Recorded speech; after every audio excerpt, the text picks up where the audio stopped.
Bueno, él me contó que para ver, sí, pues él me contó que una vez un sacerdote, un obispo, fue a visitar a un sacerdote a su iglesia y le pidió que anunciara que él iba a estar.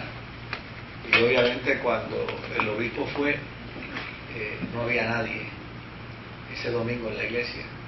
Y el obispo le dio un coraje grandísimo y cogió al sacerdote y lo regañó y le dijo mil cosas y lo amenazó diciéndole: el domingo que viene voy a volver,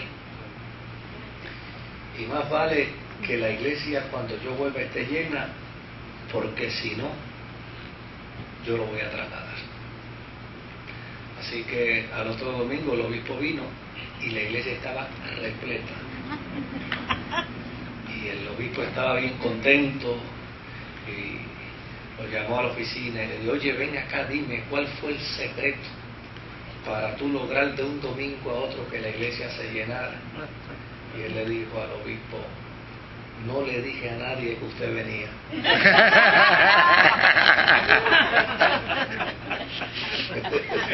Ese fue el secreto. Y le dijo a la gente: la primera vez se lo avisó y la la verdad que pasamos un buen tiempo. Bueno, hace 2 martes que hemos estado hablando y hemos estado señalando que el movimiento de reforma dentro de la iglesia no comenzó con Lutero, ni comenzó en el tiempo de Lutero, sino que ya para principios del siglo XIV y siglo XV hubo hombres y mujeres que hicieron planteamientos reformatorios en favor de la iglesia. Que estos movimientos de reforma en ocasiones surgieron dentro del papado, en ocasiones surgieron dentro del laicado y en ocasiones surgieron de movimientos combinados de religiosos y laicados para tratar de poner fin a ese periodo trágico y angustioso que la iglesia vivió,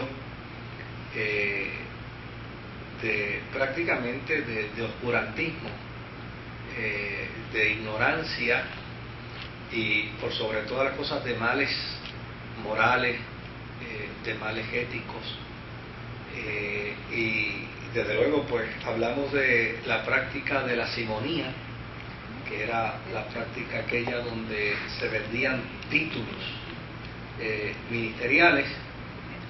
Hablamos de la práctica del ascetismo, que era la práctica donde se vendían los títulos a personas que no vivían en esos lugares y por lo tanto siempre estaban ausentes, nunca ejercían una función ministerial en los lugares donde ellos eran disque cardenales y obispos. Hablamos también del pluralismo, y era que en ocasiones los ricos, ávidos por tener títulos, hay gente que le fascinan le fascinan los títulos, ¿verdad?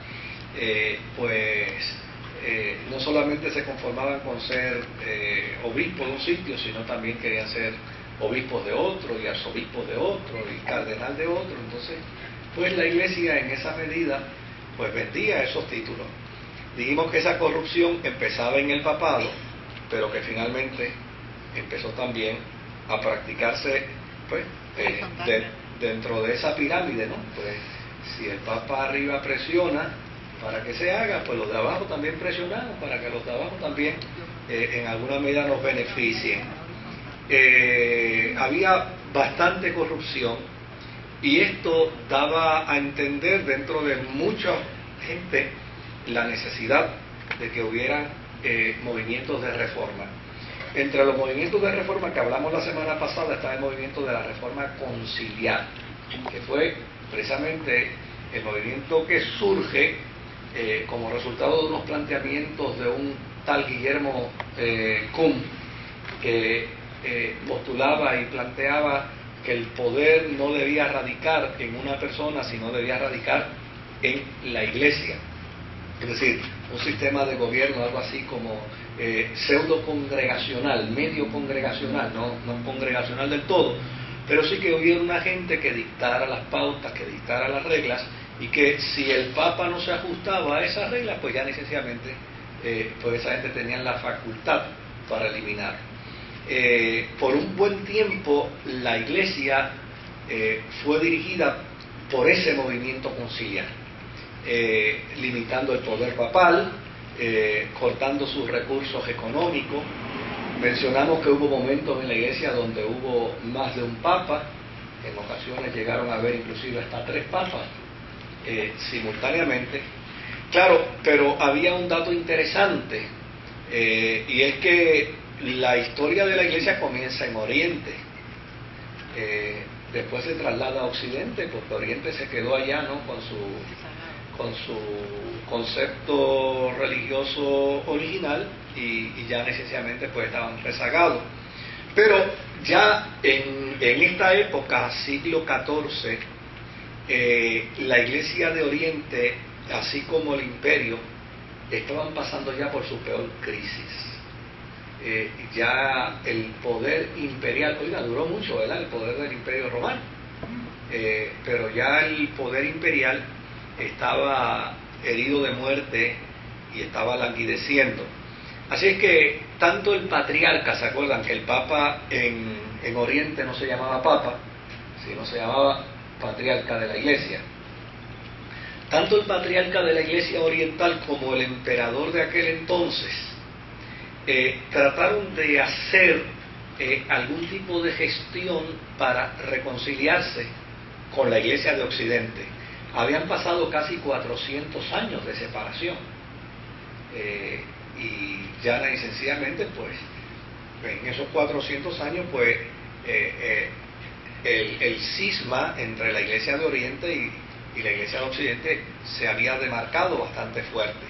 Sin embargo, como resultado de esa crisis, el patriarca y el emperador le dijeron al Papa que ellos estaban dispuestos a participar del movimiento conciliar, que estaban dispuestos a ser parte de ese movimiento, a la misma vez que ellos estaban dispuestos a sujetarse en alguna medida al papado romano.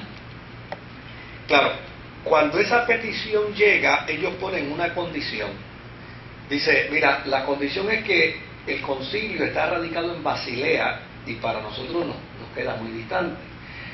Si de alguna manera se trasladara de allí a un lugar más cercano de Constantinopla, ¿verdad?, donde nosotros podamos llegar con más facilidad. Pero desde luego el concilio era tan recio, tan intransigente, que ya necesariamente digo, no, nosotros no nos tenemos que trasladar de aquí de ningún lado. Ya necesariamente nosotros estamos en Basilea, aquí nos hemos establecido, y no vamos a permitir que ni el patriarca de Constantinopla nos venga a sugerir nada, ni que el Papa tampoco nos venga a sugerir nada. Nosotros aquí somos los que repartimos el bacalao, ¿verdad? Claro, el Papa, como está consciente, oye, si el patriarca de Oriente y el emperador de Oriente me reconocen el poder papal, entonces quiere decir que yo voy a ser el Papa de la Iglesia a nivel universal. Y eso pues obviamente le gustaba en cierta medida al Papa. Así que el Papa, consciente de eso, emitió un decreto ordenando que se trasladara a Ferrara el movimiento conciliar. Y ustedes me mandan a mí, en tanto y en cuanto yo esté haciendo las cosas correctas, yo soy el que mando. Ustedes tienen poder cuando yo haga las cosas incorrectas. Y como yo entiendo que esto no es incorrecto, el yo trasladarlo a ustedes, pues yo voy a trasladar la base del movimiento conciliar, la voy a trasladar a Ferrara. ¿Dónde queda Ferrara? Pues yo, con toda honradez,